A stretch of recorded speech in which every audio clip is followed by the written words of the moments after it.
realmente confusa o sea, está confusa porque solamente se enfocan en la enfermedad ulcerosa, que si bien es cierto es la principal causa de la dispepsia, pero no es la única. Entonces tenemos que conocer el abanico completo, ¿no? Entonces ustedes van a encontrar que la dispepsia como tal está reconocida como síntoma y como síndrome, y vamos a ver cuál es la diferencia, y que está aceptada por las sociedades científicas de gastroenterología. He subido bastantes artículos de revisión, incluso una guía he subido de dispepsia. Entonces es la manera como se enfoca contemporáneamente los trastornos digestivos, básicamente el estómago y el duodeno. Y entonces es la manera como debe enfocarse y como ustedes deben aprender. La dispepsia es un síntoma o conjunto de síntomas, ¿no? Por eso que cuando es un solo síntoma será dispepsia, cuando es un conjunto de síntomas será el síndrome dispéptico, ¿ok? Localizados en la parte superior del abdomen. Esa es la definición actual por consenso entre las sociedades científicas en el Roma 1, 2, 3, 4 y en las sociedades europeas también, ¿no? Síntoma, conjunto de síntomas localizados en la parte superior del abdomen. En el Roma 2 creo que decían que preferentemente o digamos hay consenso en que están o se originan en el en el estómago o el duodeno, ¿no? Es lo mismo al final, son síntomas o conjunto de síntomas localizados en la parte superior del abdomen, si ustedes quieren el área, de los cuales existe consenso que se originan o en el estómago o en el duodeno. No puede ser un síntoma, pueden ser varios, ¿no? ¿Cuáles son?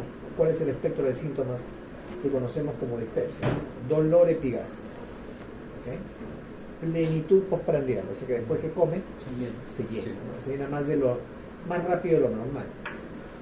Se llena más rápido de lo normal, es saciedad precoz, ¿okay?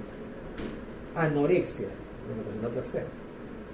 Eructos, gases que le decimos, ¿no? Náuseas y vómitos, todos relacionados con el acto de comer, ¿no? Distensión abdominal, pirosis, pero ya pirosis ya indica otra cosa usualmente, ¿no? Y regurgitación también, pero pueden estar.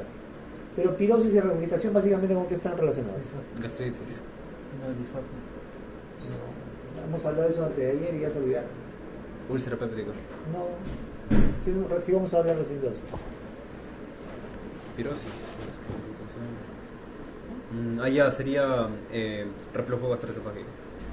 Claro, pues. ¿Pero gastritis tampoco puede ser, doctor? No, porque pirosis es la sensación que se va hacia arriba. No solo.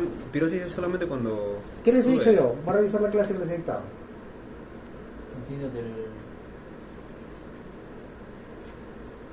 ¿Qué dice? Quemazón retroesternal originada en el epigastrio, que puede ascender, pero que puede ascender, no que necesariamente tiene que ascender. Que puede ascender a la garganta, pero duele retroesternalmente. Ya, entonces pirosis es siempre cuando Eso es sube. pirosis, ¿ya? Y eso está relacionado con enfermedad por reflujo gastroesofágico. Y si por ejemplo, doctor, acá se me hace una úlcera, ¿y cómo se llamaría este dolor? ¿Cómo se llama este dolor? No, porque tú no vas a saber si hay úlcera, solamente vas a identificar el síntoma. La úlcera la vas a ver cuando le hagas endoscopía. Nosotros estamos antes de la endoscopía. El síntoma de pirosis es sensación de quemazón retroesternal porque todo el ácido se va hacia el esófago. ¿Ya vieron? ¿Ya se acordaron? Sí. Se olvidan muy rápido ustedes las cosas. Pirosis y regurgitación básicamente están relacionadas con síntomas esofágicos, con reflujo, pero también podrían verse asociados a síntomas de dispepsia, ¿ok? Es una enfermedad que de por sí tiene naturaleza crónica, o los síntomas de dispepsia son de naturaleza crónica. Roma 4 dice que debe presentarse en un lapso de los últimos 6 meses, por lo menos mayor o igual a 12 semanas, ¿no? O sea, 3 meses. Roma 1, 2, 3, 4 son varios consensos que tienen que ver con definiciones de patología funcional, ¿ya? Entonces, en Roma 4 creo que ha sido en el 2016, una cosa así, ¿ya? Y cada cierto tiempo se reúnen en Roma, ¿no? Sociedad de Gastroenterología, para poder definir los trastornos funcionales. Y ahora vamos a ver por qué le llaman funcional, ¿no? A la dispepsia. Hay una parte de la dispepsia que es la dispepsia funcional, ¿ok? Entonces, son síntomas, es un síntoma, conjunto de síntomas localizados en la parte superior del abdomen, o sea, en el abdomen superior, ¿Cómo divido en hemiabdomen superior e inferior? ¿Las líneas? O sea, línea media. No, ahí lo divido en 9. Del ombligo. Del ombligo hacia arriba. Arriba. Hemiabdomen superior. Línea en el ombligo y hemiabdomen inferior hacia abajo. Cuando le hago la línea media externa lo divido en 4. Si le hago las dos líneas acá y las otras dos allá, en 9. Eso ya deberían saberlo de memoria. Entonces, en el hemiabdomen superior, el síntoma o síntomas localizados en esta zona se llaman dispepsia. Ok, puede ser cualquiera de estos: dolor epigástrico, plenitud postprandial, o sea, que se siente lleno después de comer, saciedad precoz, que se llena muy rápido, anorexia, eructo, náusea y vómito, hasta aquí, ¿no? Son los exclusivamente dispépticos. Podrían haber tirosis y rehabilitación. Estos ya son síntomas usualmente esofágicos. Y son de naturaleza crónica. Ok, eso en cuanto al concepto. Desde el punto de vista de clasificación, la dispepsia se clasifica de esta manera. Esto ya es algo que está aceptado por las sociedades científicas, es el concepto actual, pero eso no está en el agente, ¿no? Así que tenemos que estudiarlo de otros lados. La dispepsia en general puede ser dispepsia orgánica, ya vamos a ver por qué decimos que es orgánica, puede ser dispepsia funcional, que tiene dos formas de presentación clínica, y lo que le llaman dispepsia no investigada. La dispepsia no investigada es, como su nombre lo dice, que recién sabemos que tiene dispepsia y recién vamos a empezar a mirar qué cosa es, cuál es la cosa. Entonces, todo paciente que viene con dispepsia, cuando recién se presenta con nosotros, que viene con síntomas dispépticos, será una dispepsia no investigada. Cuando empecemos la investigación, encontraremos si tiene causa orgánica, será dispepsia orgánica. Y si no le encontramos causa orgánica, será dispepsia funcional. Así es simple. Y aquí esto es para diferenciar claramente de lo que es la dispepsia de la enfermedad por reflujo gastroesofágico. La enfermedad por reflujo gastroesofágico tiene como síntoma cardinal, ¿qué cosa? ¿Cuál es el síntoma? ¿Cómo se llama? Que no controla. ¿Cómo se llama el síntoma? Pirosis, esta es la gastroenteróloga, ¿no? Pirosis, acabo de decirlo, hace menos de 5 minutos. Pirosis es el síntoma cardinal de la enfermedad por reflujo gastroesofágico. Dispepsia son síntomas relacionados con el hemiabdomen superior, pero no con el esófago. Por eso es que hay una diferencia. Por eso, a propósito, está este círculo apartado de la dispepsia. Sí. No confundan, pirosis es una cosa, dispepsia es otra cosa. Vamos a hablar luego de dispepsia funcional, pero ya podemos ir diciendo que la dispepsia funcional tiene dos formas de presentación, o se divide en dos formas de presentación: síndrome del distrés postprandial y síndrome del dolor epigástrico. Ya vamos a dar el detalle de eso. Esa es la dispepsia funcional. ¿Okay? Listo. Entonces, la dispepsia orgánica representa el 20 al 25%, no te quería levantar la falda, ¿no? Representa el 20 al 25% de los casos de dispepsia. Oye, hubiera estado con una alumna mujer, me hubieran Cancelado. apanado. Me han hecho del pollito de pío. No. Representa el 20 al 25% de los casos de dispepsia. O sea, no es la mayoría, ojo, no es la mayoría, solamente un cuarto más o menos, un quinto de casos de todo el universo de casos de dispepsia son de dispepsia orgánica. Significa, dispepsia orgánica, que yo puedo encontrar una causa orgánica o metabólica que produce la sintomatología. ¿Ok? Eso se llama dispepsia orgánica. O sea, hay una enfermedad de fondo que es orgánica o metabólica o sistémica, ¿no? Y está produciendo la dispepsia de manera secundaria. O sea, si quieren le pueden llamar secundaria. La dispepsia orgánica es una dispepsia secundaria a otra enfermedad, a otra patología.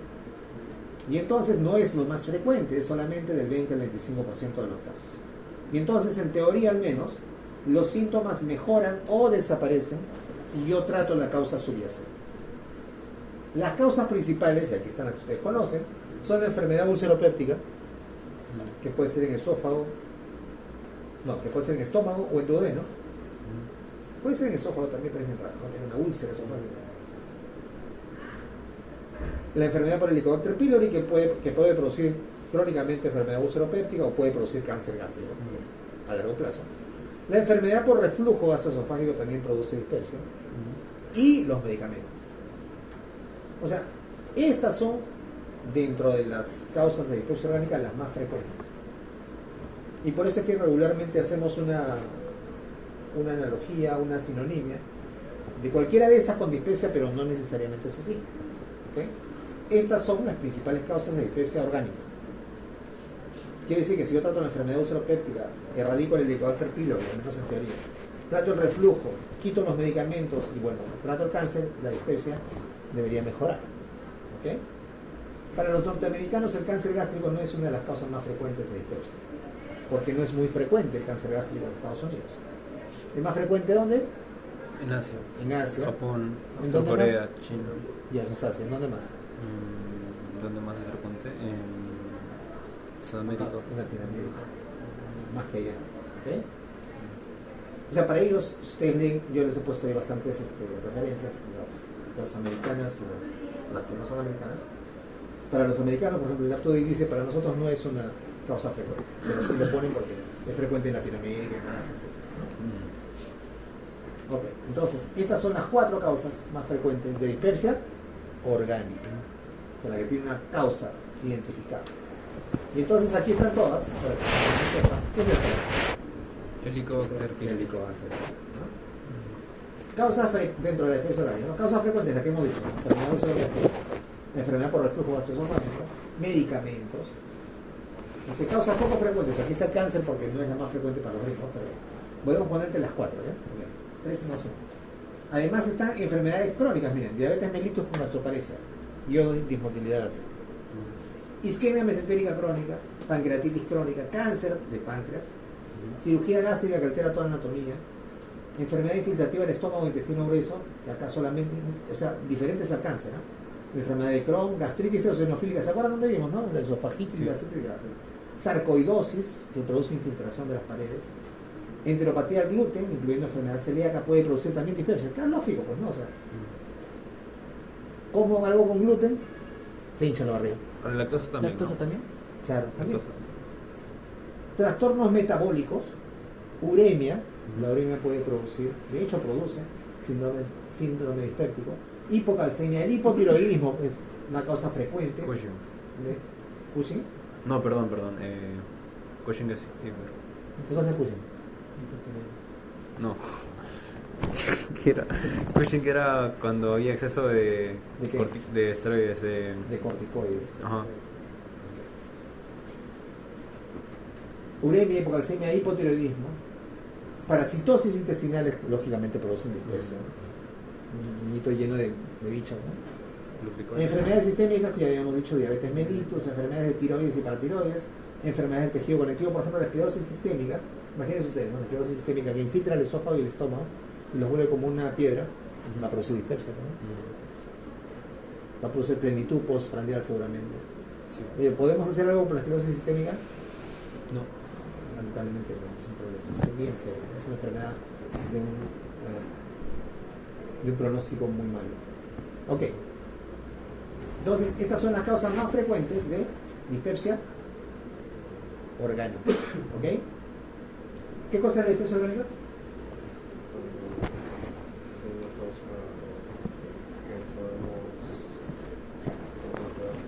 Lo podemos identificar, ¿no? Una enfermedad orgánica o sistémica o metabólica que está produciendo los síntomas dispépticos. ¿Ok? ¿Está claro? Entonces por eso les decía yo, ¿no? Cuando viene un paciente por dispepsia, de inicio yo no sé cuál es la causa, entonces en ese momento será de causa desconocida. Cuando empiece a investigarlo y descubro la causa, se convertirá en orgánica. Si lo investigo y no descubro la causa, se quedará como funcional, que ahora vamos a ver. ¿Ok? No son factores de riesgo de dispepsia contra la creencia común. Sexo, en algunas series hay más en mujeres que en hombres, en general no hay predisposición por el mismo sexo. Edad, tampoco, obviamente pues cuando uno, vamos a hablar de síntomas dispépticos más frecuentes cuando uno ya inicia la etapa de alimentación oral, o sea, en lactantes no va a ser muy frecuente, pero también hacen regurgitación, esas cosas, pero en ellos no está considerado. Tabaco no es factor de riesgo de dispepsia, tampoco la ingesta regular de alcohol, ¿no? O sea, no será factor de riesgo de dispepsia, pero sí de cáncer hepático, de cirrosis y otras cosas, ¿no? O sea, no por eso me voy a poner a chupar, ¿no? O sea, pero no son factores de riesgo de dispepsia contra la creencia común: sexo, edad, tabaco e ingesta regular de alcohol. Por eso lo he puesto aparte, para que no vayan a marcar eso. No sé cómo les han dicho en clase. ¿Les han dicho en clase de esto o no? No. ¿Qué les han dicho en clase? Que sí. Menores. Factores de riesgo menores. Sin largo, El alcohol. Expandiendo la mentira. Pero si es en exceso, sí. Tampoco. No, pero soy más gastritis que otra cosa, ¿no? Mm. Más que dispepsia. Ya, la dispepsia funcional es todo un mundo aparte. En general los trastornos digestivos funcionales son todo un mundo aparte. ¿Por qué? Porque por la gran inervación del tracto gastrointestinal son frecuentes las manifestaciones digestivas ante patologías que no tienen un trastorno físico. Y entonces la dispepsia funcional se caracteriza de la siguiente manera. Uno más de los siguientes síntomas, son 4 síntomas mayores para la dispepsia funcional: plenitud postprandial, saciedad precoz, dolor epigástrico o ardor epigástrico. Son los únicos 4 que califican para hacer dispepsia funcional. ¿Cómo el ardor no puede ser dolor? ¿O es que lo separan nada más por este caso? Dolor es dolor y ardor es ardor. El dolor que no es tipo ardor es dolor. Y el dolor que es ardor es ardor.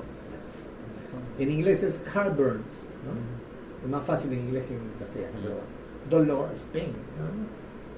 Hay O algunos, epigastralgia. hay algunos que confunden la pirosis, por ejemplo, que le quema con ardor. Exacto. La pirosis es, y hemos dicho, dolor retroesternal ascendente, ¿no? Y eso es por El régimen. reflujo. El dolor de gastritis es dolor epigástrico o ardor, pero no es sensación de quemazón hacia arriba. Pero el paciente me va a decir que tiene sensación de quemazón, pero ¿En dónde? acá en el mesogástrico. Por eso se llama dispepsia, ¿no? Síntomas en el abdomen superior. Por eso usted tiene que preguntar el OPQRST, ¿no? ¿Dónde duele? ¿Se va a algún otro lado? No, se queda ahí. Entonces no es pirosis. No confundan pirosis con dolor o ardor epigástrico. Por eso les he dicho primero síndromes esofágicos y ahora estamos haciendo dispepsia. Sí. Ya, entonces, uno de los 4 califica para hacer dispepsia funcional: plenitud postprandial, saciedad precoz, dolor epigástrico o ardor epigástrico. Solo esos 4, ninguno más califica para dispepsia funcional. Más no evidencia de enfermedad estructural. Significa que yo ya investigué la causa. Le hice por lo menos una endoscopía, le hice un examen para ver que no tiene el Helicobacter pylori, le evalué cualquier otra causa posible orgánica que produzca la dispepsia. Pero yo tengo que estar seguro que no tiene una enfermedad estructural o sistémica y que tenga estos síntomas, y yo puedo decir que es dispepsia funcional. ¿Ok? Otras veces, en otros textos lo pueden encontrar como dispepsia no ulcerosa y la otra como ulcerosa, pero no es una clasificación de una manera de categorizarla acertada. La mejor clasificación, la más simple, la más acertada y cercana a la realidad, es decir, dispepsia orgánica causada por una enfermedad secundaria, de manera secundaria, o dispepsia funcional, en la cual no identifico yo la causa. ¿Okay? No hay evidencia de enfermedad estructural. Los síntomas, como dice, igual, ¿no? Apareció al menos 6 meses antes del diagnóstico y activo durante los últimos 3 meses. Y aquí hay 2 tipos, les había dicho yo ya de enfermedades, ¿no? El síndrome de distrés postprandial, que es cualquiera de los 2 síntomas primeros, plenitud postprandial o saciedad precoz. Solo esos 2, 3 días por semana por lo menos. Y el síndrome de dolor epigástrico, que es estos 2, dolor epigástrico o ardor epigástrico, intermitente, que puede ser moderado a grave, que le molesta todo el tiempo, por lo menos un día a la semana. Y esto es lo más frecuente, ¿no? Doctor, buenos días. Hola, Jenny. Hola, buenos días. ¿Qué tal? Una consulta, esta pila. No garantizamos de que vaya. Eso le digo a la señora, pero Si dice se que no apaga, tiene más plata, que no Bueno, sé si qué. se apaga ya es cosa de... Ya. Va a tener que repetir. Sí, pues le estoy diciendo eso, pero dice que no. Que Bueno, por eso advierte de que si se apaga y no tenemos el registro completo, va a tener que volver a hacer y volver a comprar su pila. Ya. Por 2 soles por una pila de duración. La gente que se da. Ya. Si tuviéramos pilas le diéramos nosotros, pero no tenemos ni para hacer un examen de ¿Qué ecocardiografía. quiere decir? Claro, la pila de duración dura 48 horas o más. Entonces, los 2 tipos clínicos de... ¿Me está haciendo frío? ¿O soy yo nada más? No, todavía. 2 tipos clínicos de la dispepsia funcional son el síndrome de distrés postprandial, que puede ser plenitud postprandial y o saciedad precoz, 3 días por semana, o síndrome de dolor epigástrico, ¿no? Que es dolor epigástrico o ardor epigástrico intermitente, un día por semana, pero que usualmente es moderado o grave. ¿Ok? Entonces, ¿se dan cuenta ustedes? Son los 4 síntomas, ¿no? Que son divididos en 2. ¿Ok? Listo. Esto es dispepsia funcional. Esto es 75-80% de los casos de dispepsia. O sea, la mayoría. Por eso es que es muy importante que sepamos esto claramente. ¿Cómo se clasifica? Esto según Roma 4, o sea, lo último, ¿no? Tiene tiempo ya Roma 4, pero es lo último que la última clasificación. Por eso es que he decidido hacerlo de esta manera y no como está en el libro que está hasta la patas. No es el enfoque que ustedes requieren, deben tener el enfoque más reciente. ¿Cómo hicieron en la clase? ¿Así? De Roma 4. ¿Sí? Sí, de Roma 4. Ah, ya. No me acuerdo. Está bien, entonces en la clase no me he enfocado bien y en la gente está hasta la patas.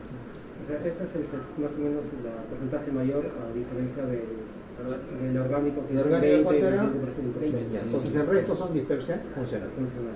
75-80% de los casos son dispersia funcional. Pues no vamos a encontrar una causa orgánica evidente. Pero ojo, tenemos que buscarla. Tenemos que ir a buscarlas. No es que no la encuentro en el cobatrial y ya está. No. Tengo que ir a buscar. Sobre todo si es un paciente adulto mayor que de repente sospecha que tiene una enfermedad metabólica, tengo que ir a buscarla. Hipotiroidismo, diabetes, enfermedad renal crónica, que cursa con uremia. Todo eso tengo que ir a buscar. Ya si no encuentro nada, ahí recién digo ya es una dispersia funcional. ¿Ok? Y sobre todo si tiene estos 4 síntomas, ¿no? Solos o combinados. Y tendrá que encajarse en alguno de estos, ¿no? Puedo tener dos también. ¿Cómo? Puedo tener dos. ¿O no? No, la verdad es que no. Puede haber una, o sea, te dice, Roma 4 te dice que puede haber una superposición de síntomas, pero no es lo más frecuente. ¿Ok? Regularmente un paciente que tiene dispersia funcional o tiene disarco craneal o tiene dolor epigástrico. ¿Ok? Entonces, si no es una enfermedad orgánica la que produce la dispersia en los pacientes con dispersia funcional, ¿qué cosa es? Porque es una serie de mecanismos que se han descrito, de los cuales no vamos a hablar mucho en detalle, pero sí los vamos a mencionar. ¿Ok? Uno de ellos es el retraso del vaciamiento gástrico. ¿Ok? ¿Han hablado de esto en clase? Bueno, no se voy a hablar de acidez, o sea que altera. Ya ves, ninguno de ellos tiene. Entonces, Todo eso tiene que ver con enfermedad ulcerosa. Con dispersia funcional es otra cosa. Son estos los factores. Retraso del vaciamiento gástrico, alteración de la acomodación del estómago a una comida, es el peristaltismo. Que se queda al fondo, ¿no? Exacto, Sí. exacto. Hipersensibilidad a la distensión. Entonces que el estómago al distenderse es muy hipersensible y produce contracciones más fuertes y va a producir dolor. Sí. Sensibilidad duodenal, ya estamos en el duodeno alterado a los lípidos o al ácido. Motilidad intestinal anómala, que también va a producir el síndrome de dolor epigástrico o distrés postprandial, ¿no? Y disfunción del sistema nervioso central.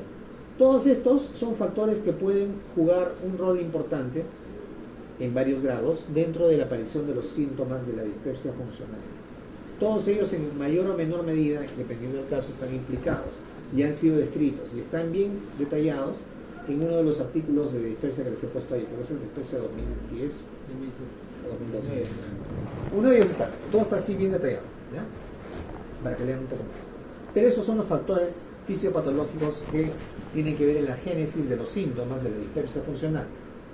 Son problemas básicamente de la motilidad de las vías digestivas y de la inervación. ¿Ok? Todo esto es motilidad. ¿Se dan cuenta?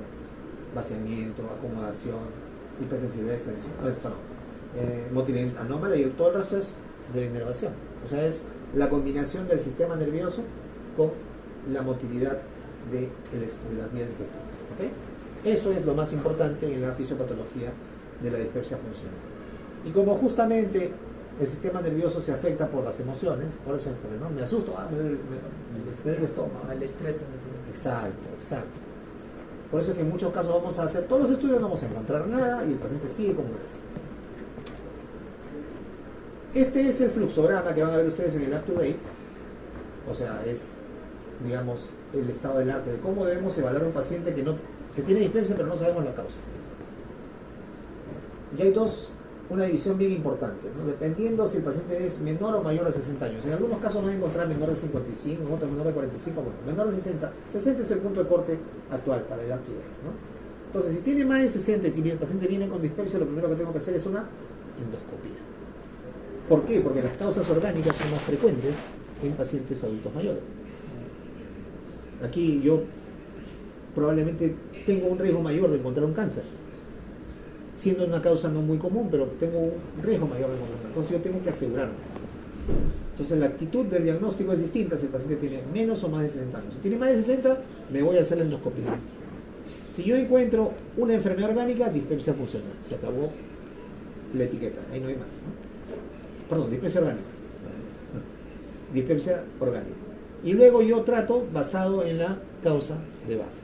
Si es un cáncer tendré que operar, retirar, etc. Si es una gastritis o una esofagitis tendré que dar el tratamiento. Ahora, cuando es menos de 60 años, yo podría ir de frente a la endoscopía si tengo alguna de las siguientes indicaciones. Baja de peso, importante. Sangrado gastrointestinal, ya es un signo de alarma. Una enfermedad que progresa rápidamente o más de un signo de alarma. ¿Cuáles son los signos de alarma? Gastrointestinales. Pérdida de peso, disfagia, odinofagia, Anemia perniciosa es. anemia ferropénica no explicada. Anemia perniciosa puede ser también.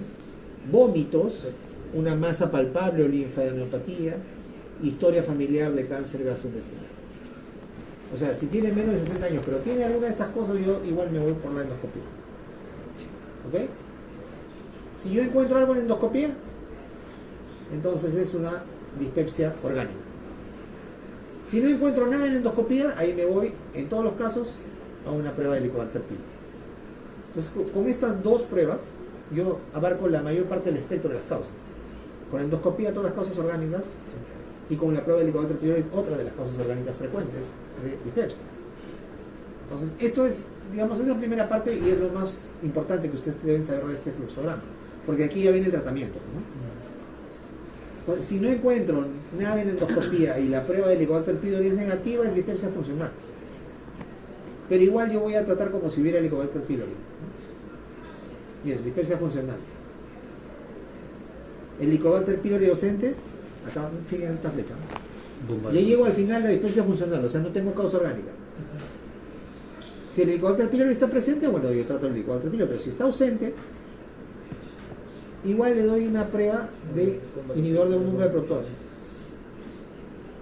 Si persisten los síntomas, le doy tratamiento prokinético. Se lo trato como dispepsia funcional, con inhibidor de bomba de protones o con prokinéticos. ¿Okay?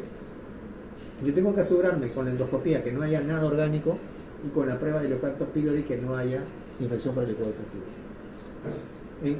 En cualquiera de los casos, si yo encuentro Helicobacter pylori o una causa funcional, yo debo tratar primero eso antes de tratar solamente los síntomas. Si yo no encuentro nada, ahí recién voy a tratar los síntomas con inhibidor de bomba de protones o si no con prokinéticos. ¿Ok? Ese es el esquema de diagnóstico y tratamiento para paciente con dispepsia. Entonces, como ustedes se dan cuenta, el paciente con dispepsia no investigada es el que recién llega, ¿no? Sí, bueno. O sea, es una clasificación un poco, digamos, para mí no tiene sentido, pero ahí está en los libros, ¿no? O sea, llega con dispepsia, no sé la causa, lo primero que tengo que hacer es buscar la causa. Mira, si no encuentro ninguna causa orgánica, ahí recién me quedo con la etiqueta de dispepsia funcional. Y en ese caso sí trato de dos maneras, ¿no? Con el inhibidor de bomba de protones, sobre todo cuando la dispepsia es de tipo dolor epigástrico, o con prokinéticos, si la dispepsia es de tipo pesadez. ¿Ok? ¿Está claro este cuadro? Sí. No hay que ver mucho detalle en esta parte, sino más bien en esta parte. ¿Okay? Por eso le he partido en dos. El diagnóstico de la dispepsia obviamente es clínico primero, o sea, es netamente clínico, ¿no? O sea, la segunda parte del diagnóstico se nos va a decir si es dispepsia orgánica o dispepsia funcional. El estilo de vida es importante, el ejercicio, el tabaco y el alcohol, otra vez el tabaco y el alcohol entra de ahí, ¿no? Los fármacos son más importantes que eso. Los pacientes toman muchos analgésicos y no nos cuentan. Toman para cualquier cosa, ¿no? ¿Y usted toma alguna pastilla? No, no toma nada. Ah, pero sí tomo de vez en cuando ketorolaco. ¿Con cuánto de vez en cuando? ¿Cuánto debe ser al día, no? ¿Cuánto tiempo da? Como 3 meses. Un hueco en el estómago, ¿no? Paciente que tenga antecedentes personales previos, ¿no? De úlcera, de infección por Helicobacter pylori, de cirugía bariátrica, ¿ok? Porque la cirugía bariátrica Reduce el estómago. reduce el estómago, ¿no? Entonces, más fácil que tenga, ¿qué cosa? Sesión de llenadez. Ah, sí, ya no es. Sí, Pasó el gasto. Sí. Saciedad precoz. Pues. Si tengo un estómago que era así, y luego así. Puede haber signos de mala absorción y manifestaciones extraintestinales, por ejemplo, en la enteropatía sensible al gluten, ¿no? La enfermedad celíaca. Es más, o sea, la enteropatía del gluten es realmente más nociva a la salud que la intolerancia a la lactosa. La intolerancia a la lactosa te da diarrea, ¿no? Te duele el estómago, pero no más. Sí. Entonces, en cambio, la enteropatía del gluten te da mala absorción, lo cual es un problema, ¿no? Comorbilidades para ver enfermedades sistémicas que pueden producir dispepsia. Factores psicosociales, ¿por qué? Porque influyen, ¿no? Ya dijimos. Uno de los aparatos que se influyen más con los problemas emocionales es el aparato gastrointestinal. Vamos a tener pacientes que tienen dispepsia todo el tiempo y no le encontramos nada. Solamente es ansiedad, depresión. Tratamos eso y se acabó la dispepsia. Los síntomas de alarma que habíamos dicho: dispepsia más, pérdida de peso, vómitos intensos, recurrentes, disfagia o dinofagia. Estos son síntomas ya ominosos de que hay algo obstruyendo el esófago, ¿no? Cualquiera de esos síntomas. De alarma. Sí. ¿Sí? Significa que yo, el paciente con dispepsia y estos síntomas, ¿qué voy a hacer? De frente le voy a hacer endoscopia. ¿Ok? Paciente con dispepsia más signos de alarma, estos: pérdida de peso, vómitos intensos, disfagia, dinofagia, cáncer de gastrointestinal superior, bueno, cáncer en general, todo el gastrointestinal.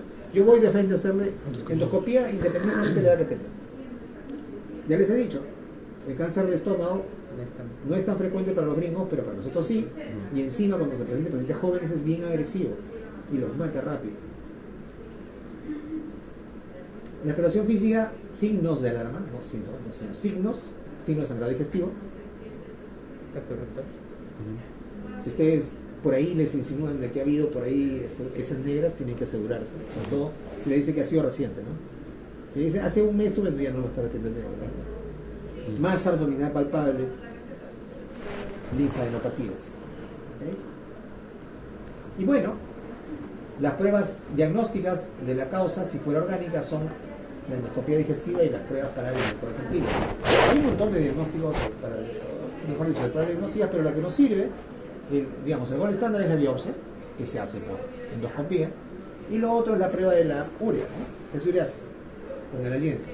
Es mucho más sensible y específico para el Helicobacter pylori que cualquier otra prueba. O sea, serológica no sirve. ¿Okay? Solamente biopsia o prueba del aliento. ¿Okay?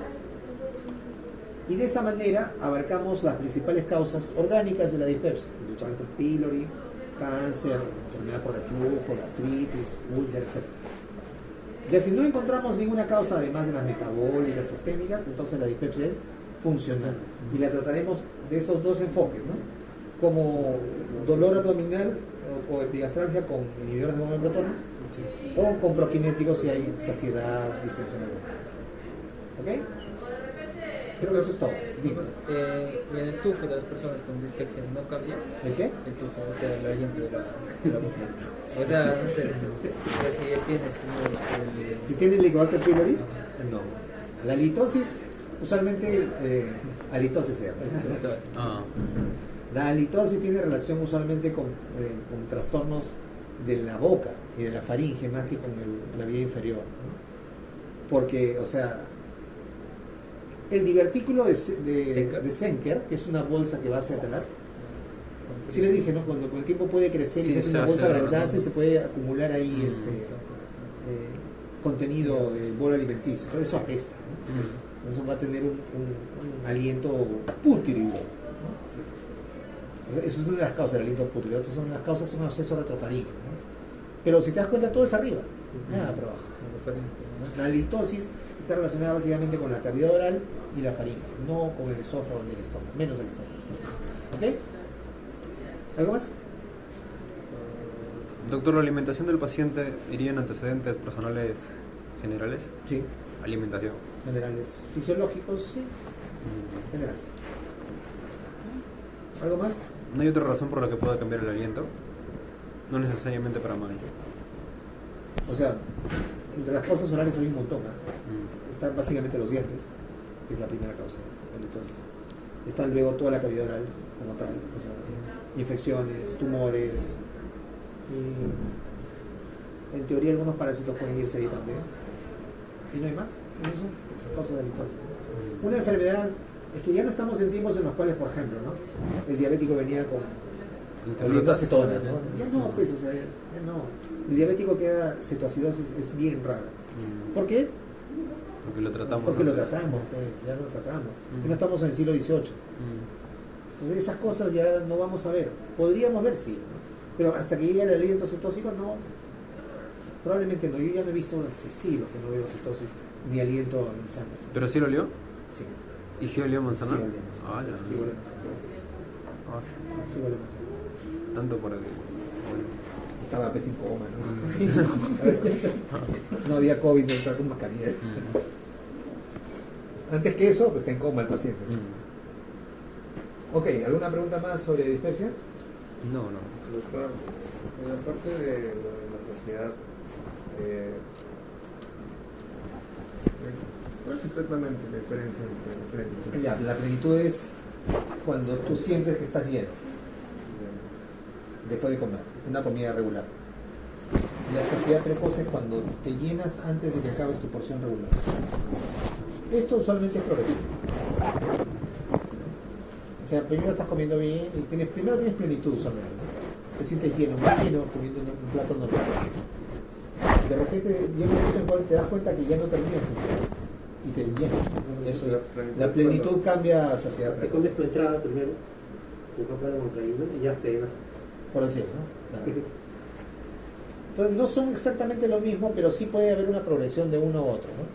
En todo caso, primero yo voy a presentar plenitud postprandial y en el futuro, si esto progresa, yo podría Esto le pasa a una amiga.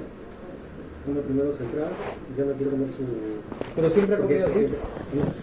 y justamente tiene, ella refiere que tiene esto reflujo y ardor. Entonces, ya lo último ya no tiene saciedad precoz. ¿Qué edad tiene la amiga? A 33. ¿Tiene algún síntoma de alarma? No, Al menos no conocía. no. Pero, Tendría que preguntarle más sobre...